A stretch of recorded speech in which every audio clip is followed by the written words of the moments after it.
গ্রামের অন্ধকার ইতিহাস। করতলা গ্রামটা দেখতে সাধারণ হলেও এর নাম শুনলেই মানুষের গা শিউরে ওঠে। গ্রামের প্রবীণরা বলে বহু বছর আগে এখানে যুদ্ধ হয়েছিল, শত শত মানুষ নিহত হয়, আর সেই মৃতদেহগুলো কবর দেওয়া হয় গ্রামের প্রান্তে। কিন্তু কবর দেওয়ার সময় কিছু আচার অনুষ্ঠান বাদ পড়ে যায়। তখন থেকেই এই কবরস্থানটা অভিশপ্ত হয়ে আছে। দিনের বেলা সবকিছু স্বাভাবিক মনে হলেও রাত নামলেই বাতাস ভারী হয়ে যায়। পূর্ণিমার রাতে নাকি কবরগুলোর ভেতর থেকে ফিসফিস শব্দ শোনা যায়, আর যেই কবরস্থানে ঢোকে তাকে আর সকালে জীবিত দেখা যায় না। তবুও সত্য প্রমাণ করার জন্য মাঝে মাঝে কিছু সাহসী লোক কবরস্থানে যায়, কিন্তু ফিরে আসে শুধু গুজব আর নতুন কবর। রাহাত শহরের ছেলে, ভূতপ্রেত সে বিশ্বাস করে না, কিন্তু করতলার কবরস্থান নিয়ে গল্প শুনে তার মনে ভয় নয় বরং কৌতূহলে জেগে উঠল। গ্রামের বাজারে বসে এক বৃদ্ধ তাকে সাবধান করেছিল, বাবা, রাত হইলেই ওই দিক দিয়া যাইও না, ওখানে যারা ঘুমায় তাদের ঘুম ভাঙলে ভালো হয় না। রাহাত হেসে বলেছিল, ভূতটুত বলে কিছু নেই চাচা, আমি গিয়ে প্রমাণ করব। রাত বাড়তে লাগল। পূর্ণিমার আলো এ গ্রামটা কেমন অস্বাভাবিক লাগছিল। সবাই যেন দরজা জানালা বন্ধ করে ভেতরে ঢুকে পড়েছে। শুধু রাহাত বের হলো হাতে একটা টর্চ আর ব্যাগে ক্যামেরা নিয়ে। কবরস্থানের গেটের সামনে দাঁড়াতেই তার শরীর কেঁপে উঠল। বাতাস হঠাৎ ঠান্ডা হয়ে গেল, গাছের পাতা একসাথে কাঁপতে শুরু করল। মনে হলো কেউ তাকে ভেতরে ডাকছে। রাহাত সাহস করে ভেতরে পা রাখল। চারপাশে নীরবতা, শুধু ঝিঝি পোকার ডাক। সে ক্যামেরা বের করে ছবি তুলতে লাগল, কিন্তু কয়েক কদম যাওয়ার পরেই টর্চের আলো পড়ল এক কবর ফলকের ওপর। সেখানে একটা শুকনো খুলি বসানো। খুলিটার ফাঁকা চোখ যেন তাকিয়ে আছে সরাসরি তার দিকে। আর ঠিক সেই মুহূর্তেই কবরের ভেতর থেকে একটা খসখস শব্দ শোনা গেল। খসখস শব্দটা থেমে গেলেও রাহাতের বুক ধরফর করছিল। সে টর্চের আলো ঘুরিয়ে চারপাশ দেখল। প্রথমে কিছু চোখে পড়ল না, কিন্তু হঠাৎ মাটির নিচ থেকে একজোড়া শুকনো হাড়ের হাত বেরিয়ে এলো। ধীরে ধীরে মাটি ফেটে কবর থেকে বেরিয়ে আসছে এক কঙ্কাল। রাহাত হতবাক হয়ে পেছনে সরে গেল। ক্যামেরা দিয়ে ছবি তুলতে চাইল, কিন্তু হাত কাঁপতে থাকায় ছবিগুলো ঝাপসা হয়ে যাচ্ছিল। হঠাৎ ডান পাশের একটা গাছের ডাল নড়ে উঠল। সে তাকিয়ে দেখল একটা খুলি ঝুলছে। খুলিটার ফাঁকা চোখে অদ্ভুত আলোর ঝিলিক, আর দাঁত বের করে হেসে উঠল। মুহূর্তেই চারদিক থেকে বাতাসে ফিসফিস শব্দ ভেসে এলো, তুই আমাদের ঘুম ভাঙালি, তুই ফিরতে পারবি না। রাহাত দৌড় দিতে চাইল, কিন্তু মাটির নিচ থেকে আরো কঙ্কালের হাত বেরিয়ে তার পা জড়িয়ে ধরল। সে চিৎকার করে উঠল, বাঁচাও, কেউ আছে! কিন্তু চারপাশে শুধু সমাধি আর অন্ধকার। দূরে কোথাও কাক ডেকে উঠল, আর সাথে সাথে কবরস্থানের সব কবর থেকে খসখস শব্দ একসাথে শুরু হলো।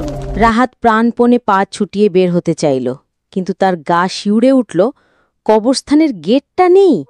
যেখান দিয়ে সে ঢুকেছিল এখন সেখানে শুধু ঘন কুয়াশা। সে বুঝল সে আর স্বাভাবিক পথে বের হতে পারবে না। ঠিক তখনই পেছনে ঠান্ডা বাতাস বয়ে গেল। রাহাত ঘুরে তাকাতেই দেখল একটা ছায়া মূর্তি দাঁড়িয়ে আছে, মানুষের মতো, কিন্তু মুখ নেই, চোখ নেই, শুধু ফাঁকা কালো গহ্বর। ছায়াটা ধীরে ধীরে তার দিকে এগোতে লাগল। রাহাত টর্চ জ্বালিয়ে আলো ফেলল, কিন্তু আলো ছুঁতেই ছায়াটা মিলিয়ে গেল। মনে হলো কোথাও নেই, আবার কোথাও আছে। চারপাশে কবরগুলো কাঁপতে শুরু করল, যেন ভেতরে কিছু নড়ছে। হঠাৎ এক কবর ফেটে গেল, আর সেখান থেকে একটা অর্ধেক পচা দেহ উঠে এলো। তার মুখ নেই, তবু গলা ফাটানো আওয়াজে বলল, তুই আমাদের সাথে থাকবি চিরকাল।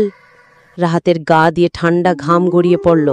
সে বুঝল এখন শুধু ছবি তোলা নয়, তার নিজের জীবনটাই ঝুঁকির মধ্যে। দিশেহারা হয়ে চারদিকে দৌড়াচ্ছিল, কিন্তু যতই দৌড়ায় কবর আর কুয়াশা তার চারপাশ ঘিরে ধরছে। মনে হচ্ছিল সে এক অদৃশ্য চক্রের মধ্যে আটকে গেছে। হঠাৎ তার পা ঠেকে গেল একটা পুরনো সমাধি ফলকে। নিচে পড়ে গিয়ে সে লক্ষ্য করল পাথরের ওপর অদ্ভুত চিহ্ন খোদাই করা। রক্তের মতো লাল রঙে অক্ষরগুলো ঝলমল করছে। সে উচ্চস্বরে পড়ার চেষ্টা করল, কিন্তু অক্ষরগুলো যেন নিজেরাই নড়ছে। তখনই মাথার ভেতর কারো ফিসফিস, আমাদের আত্মা বন্দী, যুদ্ধের রক্তে লেখা চুক্তি, যে একবার নাম পড়ে ফেলবে তার মুক্তি নেই।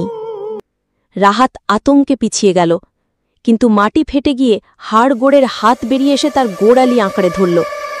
সে চিৎকার করতে লাগল, টেনে ছাড়ানোর চেষ্টা করল। তখনই সামনে ভেসে উঠল এক বৃদ্ধার ছায়া, চুল এলোমেলো, চোখ লাল, ঠোঁটে অদ্ভুত হাসি। তুই কবর ভাঙালি, এখন তুই আমাদের সঙ্গী, অভিশাপ ভাঙা যাবে না। চারপাশের বাতাস জমে বরফের মতো ঠান্ডা হয়ে এলো। দূরে কোথাও শঙ্খের মতো করুণ আওয়াজ বাজতে লাগল, যেন মৃতরা একসাথে জেগে উঠছে।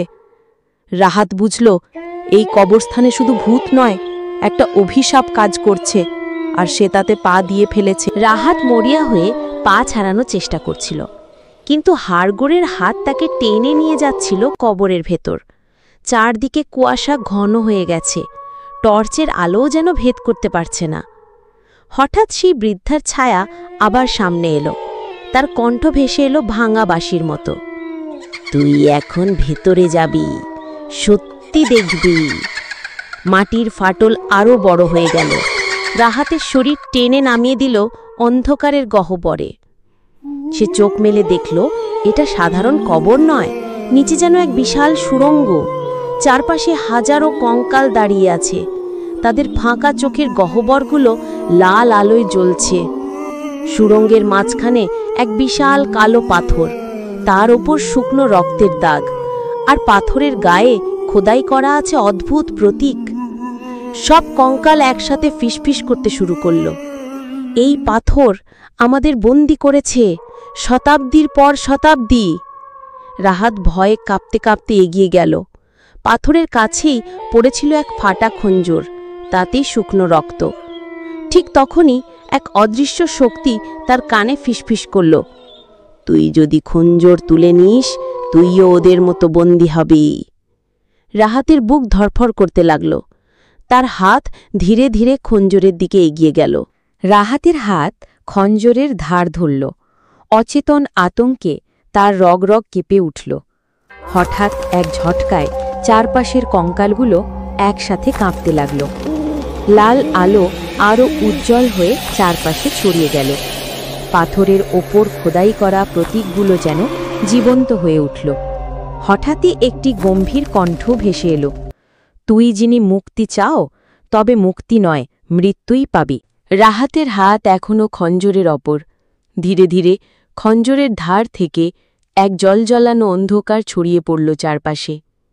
সুড়ঙ্গের দেওয়াল ফাটতে লাগল, আর মাটির গভীর থেকে গা জ্বালা করা কাঁপুনি উঠতে লাগল। হঠাৎ সব কঙ্কাল একসাথে উঠে দাঁড়াল। তাদের খালি চোখে লাল আগুন জ্বলছে, আর তারা ভয়ঙ্কর সুরে গাইতে লাগল, প্রলয়ে এসেছে, তুমি মুক্ত নয়, তুমি আমাদের অংশ। রাহাত চিৎকার করার চেষ্টা করল, কিন্তু কণ্ঠ গলায় আটকে গেল। খঞ্জর তার হাতে যেন আগুনের মতো জ্বলছে।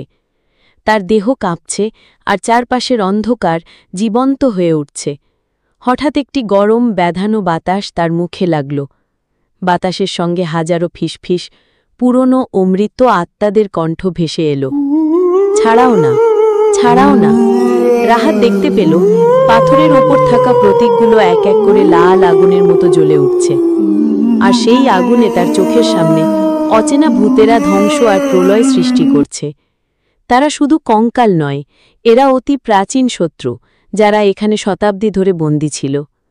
হঠাৎ খঞ্জর থেকে এক বিশাল ছায়াময় হাত বেরিয়ে রাহাতকে টেনে নিচে টেনে নিল। সে অনুভব করল মাটি তার দেহ ঝাঁঝরা হচ্ছে, বাতাস কেটে যাচ্ছে। চারপাশে সব কঙ্কাল হেসে উঠল, যেন পৃথিবীর সব ভয়ে একত্রিত হয়েছে। রাহাত চিৎকার করতে চাইল, কিন্তু অন্ধকার তার সমস্ত শক্তি শুষে নিচ্ছে। আর সেই মুহূর্তে একটা কণ্ঠ ভেসে এলো, যারা খঞ্জর তুলে নেয় তাদের আত্মা এখন এই কবরস্থানে বন্দী। রাহাত বুঝতে পারল এখন আর পালানোর কোনো পথ নেই। সে কেবল দেখতে পাচ্ছে কঙ্কাল ও ছায়াময় শক্তি একসাথে পৃথিবীকে তার প্রলয়ময় ছায়ায় ঢেকে দিচ্ছে। রাহাতের চারপাশে কঙ্কাল ও ছায়াময় শক্তি উল্লসিত। খঞ্জর তার হাতে জ্বলজ্বল করছে, যেন সে এক প্রাচীন শপথ ভেঙে দিয়েছে। বাতাসের প্রতিটি ফিসফিস যেন তার মনকে চিবিয়ে নিচ্ছে। হঠাৎ মাটির নিচ থেকে এক বিশাল ছায়াময় প্রাচীর উঠল। চারপাশের কঙ্কালগুলো একত্রিত হয়ে এক অদৃশ্য জালে বেঁধে দিল। রাহাত বুঝতে পারল এখন তার কোনো পালানোর পথ নেই। তবুও শেষ মুহূর্তে খঞ্জর থেকে হঠাৎ এক উজ্জ্বল আলো ছড়িয়ে পড়ল। বাতাস থেমে গেল, কঙ্কালগুলো চিৎকার করতে করতে ধ্বংস হয়ে গেল। রাহাত চোখ মেলল, দেখল একটি শান্ত সাদা আলো তাকে ঘিরে ধরেছে। সেই আলো ছিল সেই মেয়ের আত্মা, যিনি খঞ্জরের প্রাচীন প্রলয়কে রোধ করার জন্য অপেক্ষা করছিল। জীবিত থাকা একটি অমূল্য শিক্ষা হয়ে যাবে। কৌতূহল সবসময় বিপদ ডেকে আনে। এইভাবেই রাহাতের ভয়ঙ্কর কবরযাত্রা শেষ হল। রহস্য, প্রলয় এবং প্রাচীন